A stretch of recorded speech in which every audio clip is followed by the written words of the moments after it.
Test 4. You will hear a number of different recordings and you'll have to answer questions on what you hear. There will be time for you to read the instructions and questions and you'll have a chance to check your work. All the recordings will be played once only. The test is in 4 sections.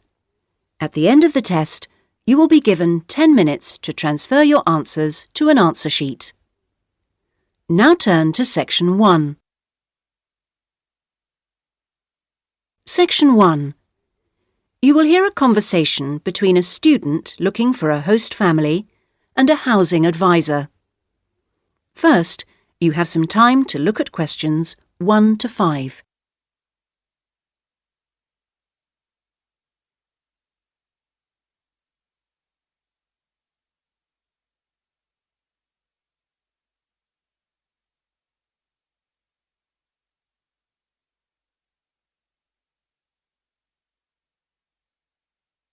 You will see that there is an example which has been done for you.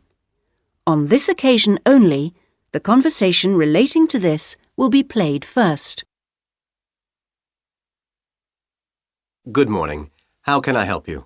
Good morning. I understand you help fix up students with host families. That's right. Are you interested in... Yes. Well, please sit down and I'll just take a few details. Thank you. Right. Now, what name is it? Jenny Chan. Can you spell that, please? Yes. Jenny.Chan.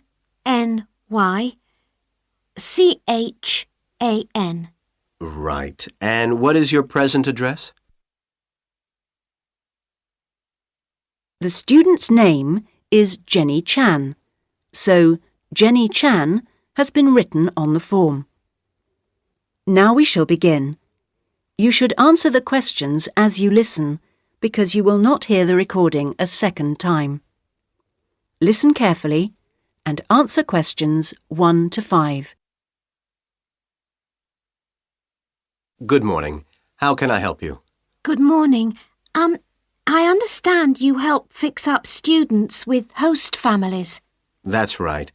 Are you interested in... Yes. Well, please sit down and I'll just take a few details. Thank you. Right. Now, what name is it? Jenny Chan. Can you spell that, please? Yes.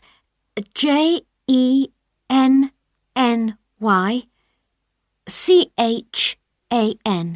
Right. And what is your present address? Seaview Guest House, 14 Hill Road. Okay.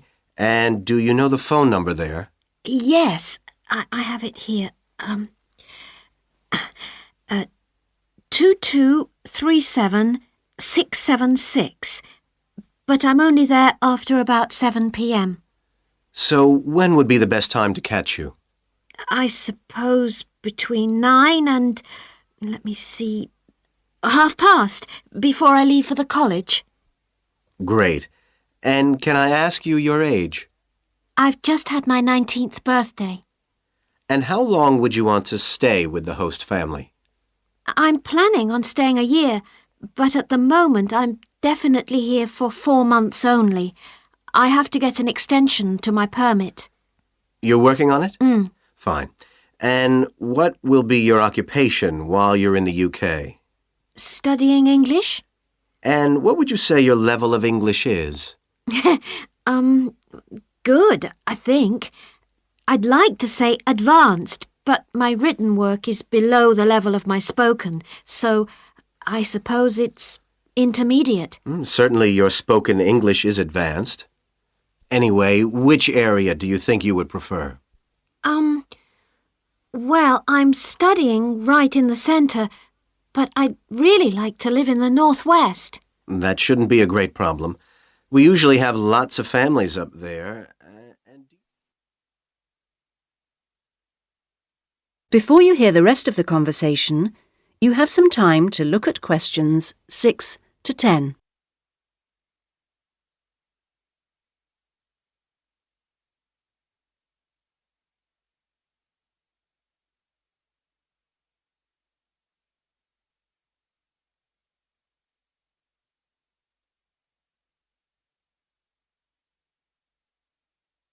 Now listen and answer questions 6 to 10.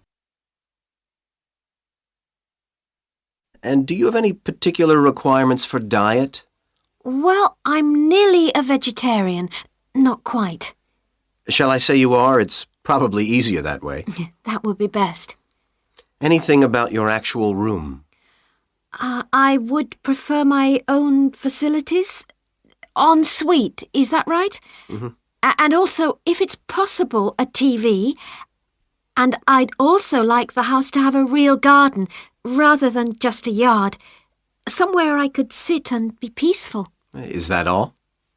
Well, I'm really serious about improving my English, so I'd prefer to be the only guest, if that's possible. No other guests. Yes, you get more practice that way.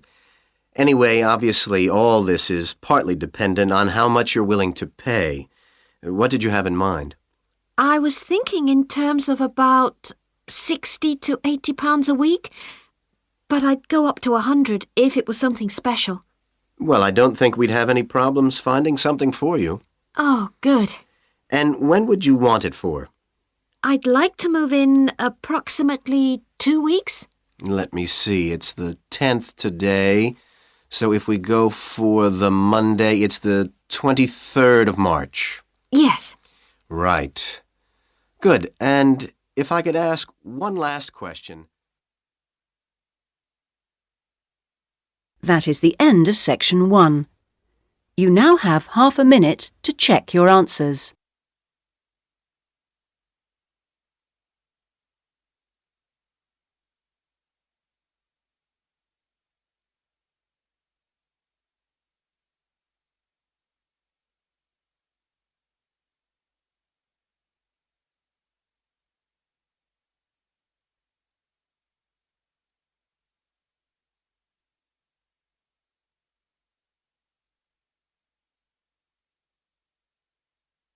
Now turn to section 2.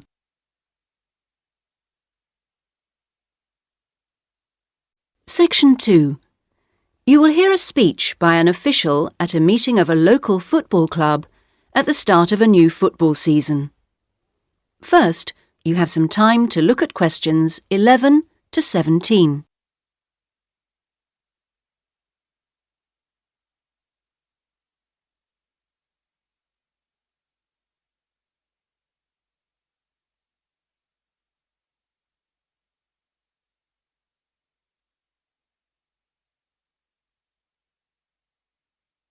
Now listen carefully and answer questions 11 to 17. Good evening, everyone, and thank you for coming to the soccer club meeting. It's good to see so many parents and children here tonight, and I know you're looking forward to a great football season. Now, I'd like to take a few minutes to tell you about some changes to the soccer club for the coming season. Now, this season, we'll be playing all our matches for both the junior and senior competitions at Kings Park, instead of Royal Park, which was used last season. Now, for meetings, we're going to use the clubhouse in Kings Park, and the next meeting will be held in the clubhouse on the 2nd of July. As usual, we hope to begin the season with a picnic next Saturday at the clubhouse. Please try and come to the picnic, as it's always good fun. At the last week of the season, we usually have a dinner and presentation of prizes to the players, and more information about this will be given to you later in the season. This season, we have more teams than ever. We hope to have 10 teams instead of 5 in the junior competition, and they will play on Saturday mornings beginning at 8:30 a.m. Training sessions will be held in Kings Park on Wednesday afternoons for the juniors, and they will be wearing red shirts again this year.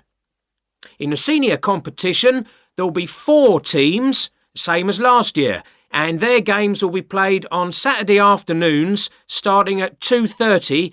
It will be at a 2 o'clock start, and the training session for seniors is planned for Sunday afternoons.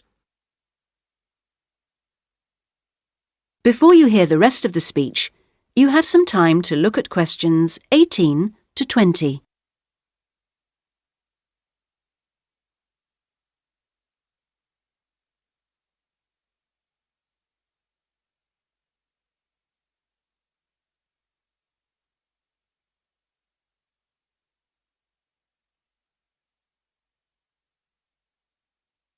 Now listen and answer questions 18 to 20. Now, I'd like to introduce you to the new committee for the soccer club for this season.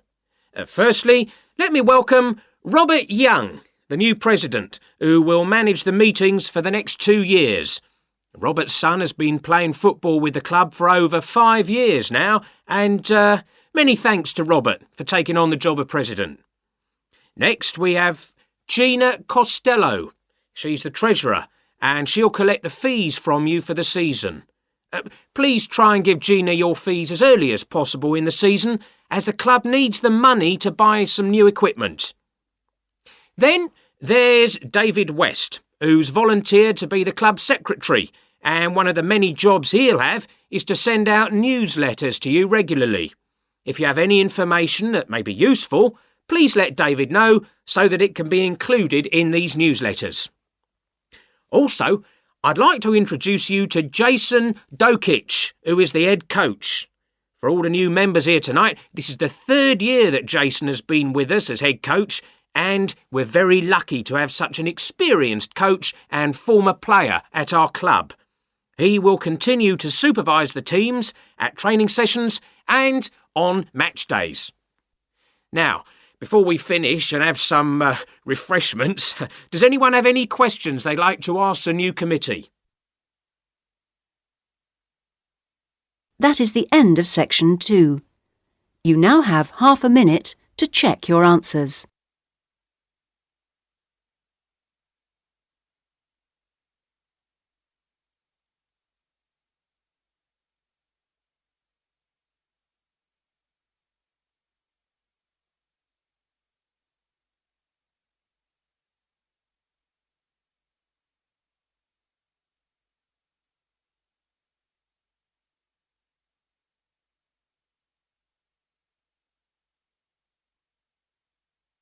Now turn to section 3.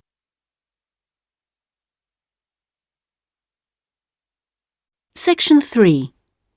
You will hear a tutor and 2 students discussing a business case study.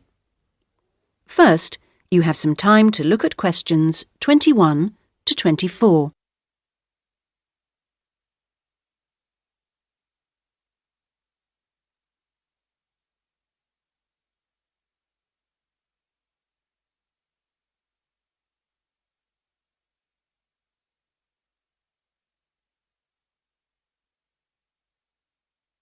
Now listen carefully and answer questions 21 to 24. Right, Jason and Karen. Now, I asked you to look at the case study for Box Telecom as part of your exam assessment. It's interesting because they're in the middle of problems at the moment, and I want you to track how they deal with them. Let's start with you, Karen. Having read through the case study, can you just summarise what the problems were that Box Telecom had to take on board? Well, of course, what first came to their attention was that despite a new advertising campaign, they were suffering from falling sales, and this is something that had many causes. On top of that immediate problem, what had also happened over the last 2 years was that although they had invested in an expansion plan, they had to face up to increased competition. And before they had a chance to get to grips with the effects of that, they were stalled by a strike. And it was just when they were thinking about making a colossal investment in new machinery for their plants. So they were really in trouble. Yes, I think that's fair. And Jason, now you contacted the company, didn't you? What did the company define as the reasons for these problems? Well, I think they've hit on the right things. It would be easy to say they had invested too heavily or at the wrong time, but in fact the signs were good, and what they were set back by was high interest rates. At the same time, their longer-term problems, which were affecting their market share, were eventually credited to poor training, and having looked at the details in their last report, I think that's right. Before you hear the rest of the discussion, you have some time to look at questions 25 to 30.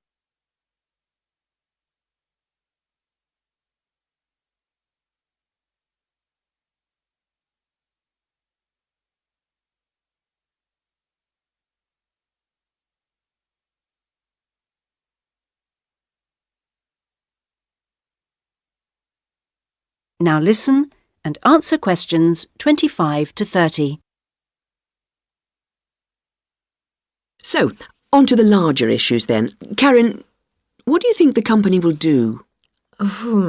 Well, obviously they have the choice of accepting the very favourable terms that another company, KMG plc, have given them to buy them out.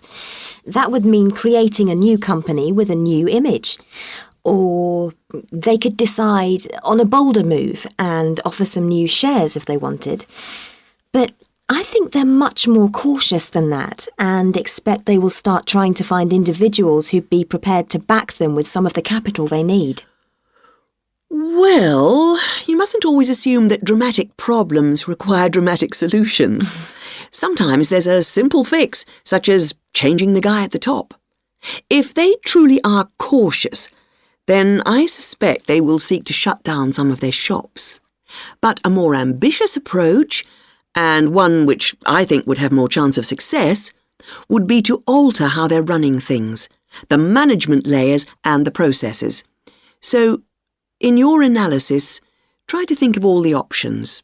Jason? Yes, it's interesting because I found it a really useful company to study. Its problems cross all types of industries, and it's lucky it's so big. A smaller or even medium-sized company would have gone under by now. Ah, well, in fact, what I want you two to do is to go away when we've finished our discussion today and write a report.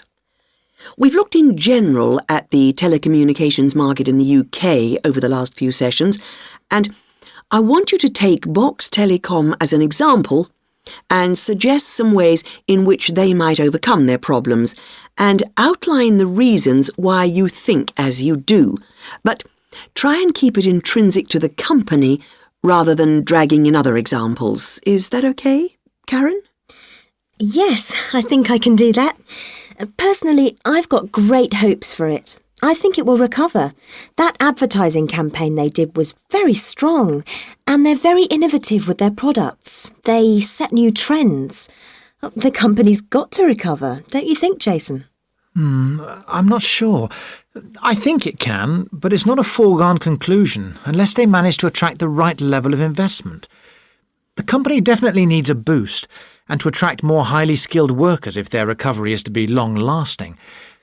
When I was talking to the marketing manager, he said to me that he thinks the company had got a great management team. But he would say that, wouldn't he?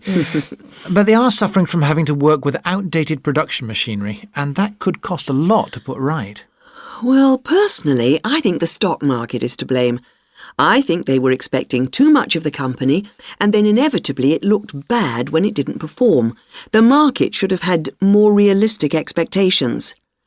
And I disagree with you about the advertising campaign, Karen. That's where they could do with some innovation to get sales kick-started. Anyway, let's see what you come up with those. That is the end of section 3. You now have half a minute to check your answers.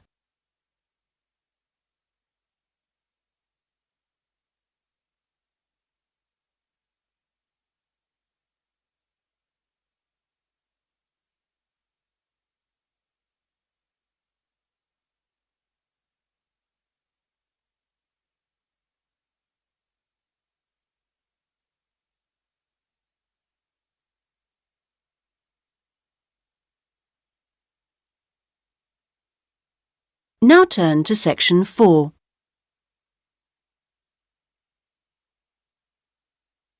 Section 4.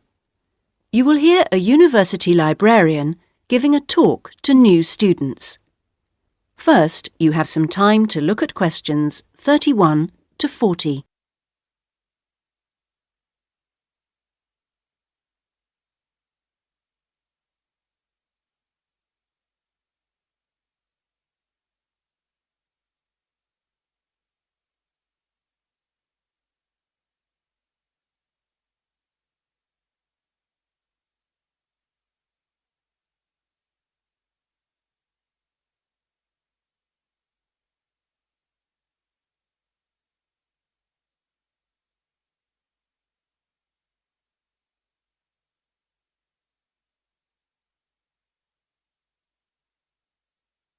Now listen carefully and answer questions 31 to 40.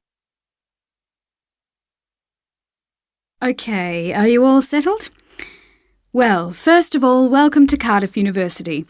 I'm here to explain what we can offer you. Now, as a new student at the university, you will probably need some sort of guidance to help you to use the library effectively to study and research. Some of you have asked about a guided tour, but we find this rather muddles people. So, in this first week, we run a series of talks which focus on different aspects of the library and its resources. You'll also find that to get the most out of the library, you really do need to be computer literate. And so all this term we run small classes which will bring you up to speed on how to access the computer-loaded information. OK, now let me give you an outline of what's available to you. You'll find that the computers are increasingly used as a research tool. Many students do most of their research on the internet, and the library computers are permanently online. Having found what you need, you'll find you can readily save texts on your personal computer space to print off when you need. You might think that it is the fastest way to get information, but the links can be slow. Clearly, you can find lots on there, but much of it is useless information, as it is from highly debatable sources, so be critical. You'll also find that the library has loaded several CD-ROMs onto the computers from specialist reference sources, such as the MLA. It means we can expand what we offer you at very little extra cost and saves us having to invest in more and more books. The CD-ROMs contain exactly the same information as the reference books, as the two are updated together. Now, most of you will need to refer to journal articles in your work, and you'll find you can also access these online, and we encourage you to do so. Clearly, some of you will find the printed version more accessible as it sits on the shelves, but I'm afraid the intention is to phase these out eventually. However, you will still be able to print off a version of the text rather than photocopying the journal pages. So you must get used to working online. Naturally, we do still have the full range of classic reference books, additional to the CD-ROMs for you to use, and there are several copies of each one. This is because some of you may prefer to borrow a book rather than sit in the library.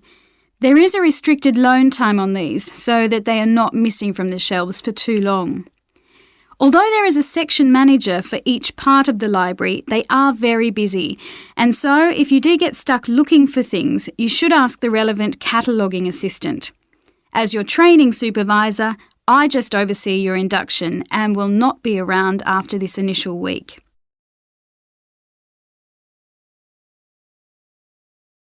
Some of you may be interested to know that the library is offering specialised training sessions on writing a dissertation. Obviously, this is not relevant to those of you who are undergraduates, it is just for postgraduates. Your department will discuss the planning stage of the dissertation, i.e. what you're going to do with you, and we will focus on the structure of it. However, the training will also include some time on the computers. I realise most of you know how to organise files, but we can show you the different ways to run data programs. Your tutors will tell you at the outset how to set out the chapters they require, but you will need to ask them how they would like you to organise the bibliography, because it varies depending on your subject area. When you've got something together, the trainer here will look through the draft version for you to see if it's okay. And one final point, for those of you who have registered from abroad, we can offer individual sessions on dissertations if you feel you need them. If you require language lessons, then they are available from the International Centre next to the Law Department. That is the end of section 4. You now have half a minute to check your answers.